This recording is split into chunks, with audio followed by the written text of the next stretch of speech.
Hello বন্ধুরা, সবাইকে স্বাগত আমার YouTube channel care education purpose. যদি কেউ সাবস্ক্রাইব না করে থাকো তাহলে শীঘ্রই সাবস্ক্রাইব করো পরবর্তী ভিডিও পাওয়ার জন্য। হ্যালো বন্ধুরা, সবাই কেমন আছো? আশা করি খুব ভালো আছো। তো আজকে আমি আলোচনা করতে চলেছি ক্লাস 11-এর হিস্ট্রি প্রজেক্ট, যাদের ইতিহাসের প্রজেক্ট আছে। দেখো, ইতিহাসে কী কী পড়তে হচ্ছে তোমরা তো সবাই আগে থেকেই জানো, তার সাথে তোমাদের আছে প্রজেক্ট। তাহলে এবার জানতে হবে তো প্রজেক্টে কী কী আছে, কী কী তোমাদের করতে হবে ইতিহাস প্রজেক্টে। তো আজকে আমি সেটাই তোমাদের জানাবো। দেখো, প্রজেক্ট করতে হলে তোমাদের 6টা টপিক দেওয়া হবে ক্লাস 11-এ ইতিহাস প্রজেক্টের জন্য। তো দেখো, সেগুলো একে একে আমি বলে দিই। দেখো, প্রথমেই 1 নম্বরে আছে prepare a time chart of evaluation, যার বাংলা মানে হচ্ছে বিবর্তনের সময় টেবিল এর প্রস্তুতি।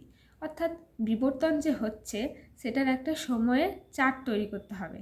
তারপর দেখো 2 নম্বরে আবার দুটো ভাগ আছে। দেখো, একে আছে ম্যাপ ওয়ার্ক।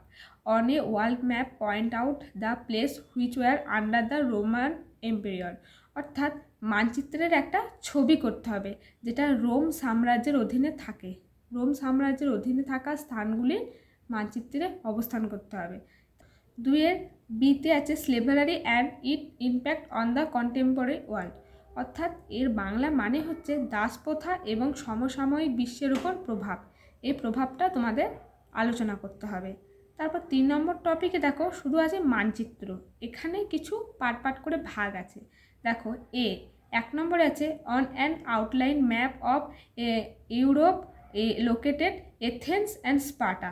অর্থাৎ ইউরোপের মানচিত্রে এথেন্স ও স্পার্টা এই দুটি জায়গার যে প্রভাব, অর্থাৎ এর যে মানচিত্রে এই দুটি স্থানকে তোমাদের দেখাতে হবে। বিতে দেখো on an outline map of India located at name ইট 16 মহাজনপদ। অর্থাৎ 16টি যে মহাজনপদ আছে সেই 16টি মহাজনপদকে তোমাদের ভারতীয় ম্যাপে দেখাতে হবে এবং তাদের নাম দিতে হবে। সিতে আছে দেখো trade relation in the ancient time between Europe and India during 500 BCE আর আছে 500 CE। অর্থাৎ 500 BCE থেকে 500 CE সময় ইউরোপ এবং ভারতের মধ্যে প্রাচীনকালের বাণিজ্য সম্পর্ক। এই দুটো তোমাদের এই ম্যাপের মধ্যে দেখাতে হবে। তাহলে 3 নম্বর পার্টে আছে শুধু ম্যাপ। 4 নম্বরে আছে দেখো কন্ট্রিবিউশন, অর্থাৎ অবদান। কিসের অবদান? এবার 3টে টপিক আছে, কৌটিল্য, জিয়াউদ্দিন বারানি, টমাস ক্রমওয়েল। এই 3টে মানুষের অবদানকে তোমাদের দেখাতে হবে।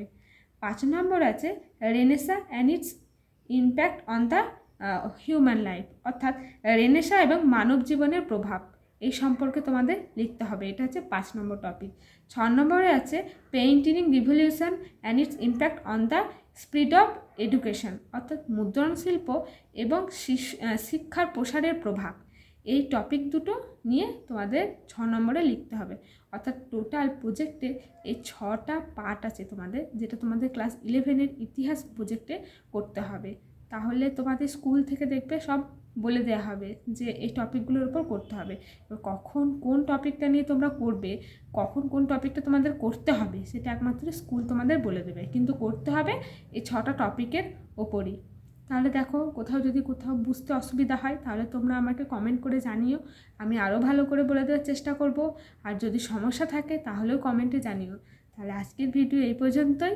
যদি ভালো লেগে থাকে তাহলে লাইক করো, আর সাবস্ক্রাইব না করে থাকলে সাবস্ক্রাইব করে রেখো পরবর্তী সব ভিডিওগুলো পাওয়ার জন্য, কারণ তোমাদের সমস্যা সমাধানের জন্যই আমার এই ভিডিওগুলি।